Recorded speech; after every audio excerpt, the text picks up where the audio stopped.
Assalamualaikum warahmatullahi wabarakatuh. Perkenalkan, nama saya Alga Faradita, kelas 5G dari Universitas Trunajaya Madura, Fakultas Ilmu Pendidikan, Program Studi Pendidikan Guru Skala Dasar, NIM 190611100268. Pada hari ini, saya ingin membuat sebuah produk pupuk organik yang berasal dari limbah sayur-sayuran.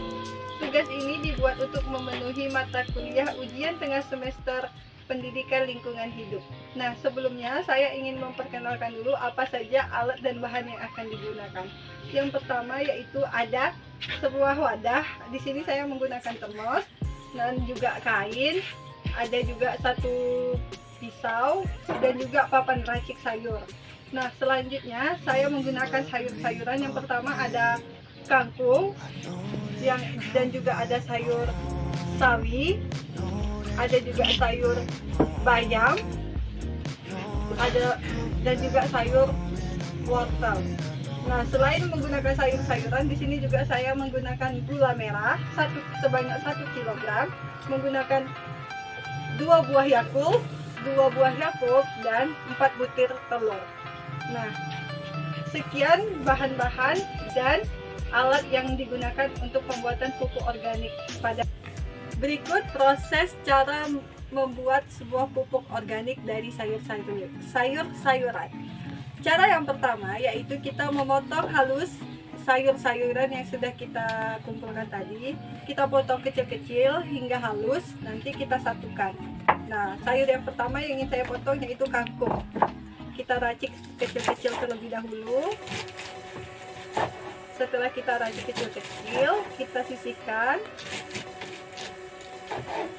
Nah, untuk sayur yang kedua yang kita potong terlebih dahulu yaitu sayur sawi. Sayur sawi ini sama seperti sayur kangkung tadi, kita potong kecil-kecil hingga halus. Setelah kita selesai memotong sayur sawi, selanjutnya kita potong itu sayur bayam. Nah, sayur bayam, sayur ini kita campurkan saja, nanti akan kita satukan ke dalam satu wadah ya.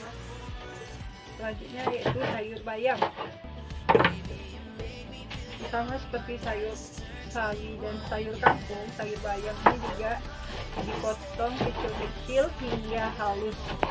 Nah, sayur yang terakhir yang kita potong kecil-kecil yaitu sayur wortel. Sayur wortel sama seperti sayur-sayur sebelumnya, kita lakukan pemotongan secara halus-halus. Setelah dipotong-potongnya sayuran dari kangkung, sawi, bayam, dan wortel, kita campurkan menjadi satu.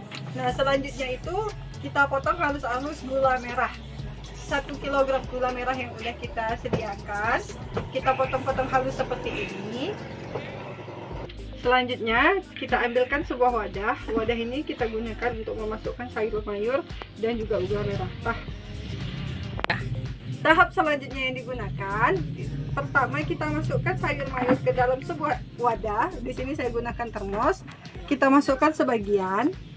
Nah, setelah kita masukkan sebagian, kita campurkan gula merah yang sudah dihaluskan tadi. Gula merah yang sudah dipotong halus, kita masukkan di atas sayur. Nah, kita masukkan seperti ini ya teman-teman. Kita masukkan ke dalam wadah. Kita lapiskan di atas sayur mayurnya. Sayur mayur yang sudah dihaluskan tadi. Selanjutnya kita masukkan lagi sayurnya, sayur mayur yang udah kita haluskan, yang udah kita potong kecil-kecil. Kita lapiskan di atas gula merah. Dan setelah kita lapiskan di atas gula merah, kita masukkan kembali gula merahnya. Kita masukkan kembali gula merahnya di atas sayur mayurnya. Kita lapiskan kembali. Begitu juga tahap-tahap selanjutnya hingga selesai. Nah, ini untuk yang terakhir, kita masukkan sayur mayur yang terakhir. Sayur mayur yang udah kita potong halus-halus tadi. Dan kita masukkan pula gula merah di atasnya. Kita lapis semuanya menjadi satu. Nah, setelah kita memasukkan sayur mayur dan juga gula merah ke dalam satu wadah, selanjutnya kita masukkan pula 4 butir telur ke dalam wadah. Nah, kita masukkan ya 4 butir telur. Ini telurnya bisa digunakan telur ayam. Cukup kita pecahkan. Kita masukkan ke dalamnya. 1. Selanjutnya 2, dan selanjutnya 3, dan telur terakhir 4. 4 butir telur yang sudah kita masukkan. Tahap selanjutnya itu kita memasukkan Yakult sebanyak 2 botol kecil seperti ini.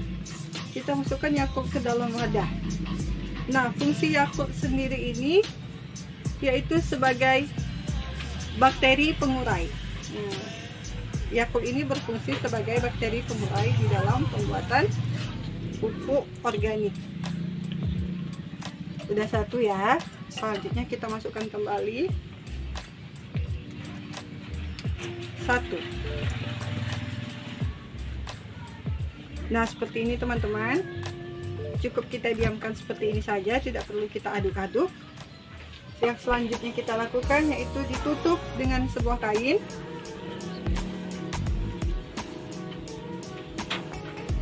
Ditutup dengan kain. Bisa menggunakan kertas koran, tetapi kali ini saya menggunakan kain saja untuk menutup uap yang ada di dalam bakteri ini. Nah, kain ini juga diikat di sampingnya agar uapnya tidak keluar dan tertutup secara ketat. Nah, setelah kita tutup dengan kain serta kita ikat di tepinya menggunakan tali, ini berguna agar uap yang ada di dalam itu tidak keluar. Nah, wadah ini dapat kita simpan di dalam tempat yang gelap, tidak terkena sinar matahari, dan dapat juga disimpan di tempat yang sejuk. Nah, wadah ini dapat dibuka dalam jangka waktu 2 minggu ke depan. Setelah 2 minggu, wadah ini dapat dibuka kembali. Nah, biasanya nanti dia akan menghasilkan air di dalam itu dapat kita peras, kita saring terlebih dahulu, lalu kita peras airnya, kita masukkan ke dalam wadah yang baru, dan nanti air yang diperas itu kita masukkan ke tempat wadah yang baru, kita masukkan sebagai tempat pupuk, dan disitulah akan menjadi pupuk yang akan kita gunakan nanti. Pupuknya itu biasanya berwarna, tapi karena kita belum tahu, ini belum jadi hasilnya, kita belum tahu hasilnya berwarna apa dan baunya seperti apa, nanti akan kita tunggu 2 minggu kemudian. Sekian pembuatan video pupuk organik dari saya, semoga bermanfaat untuk teman-teman semua. Terima kasih saya ucapkan. Wassalamualaikum warahmatullahi wabarakatuh.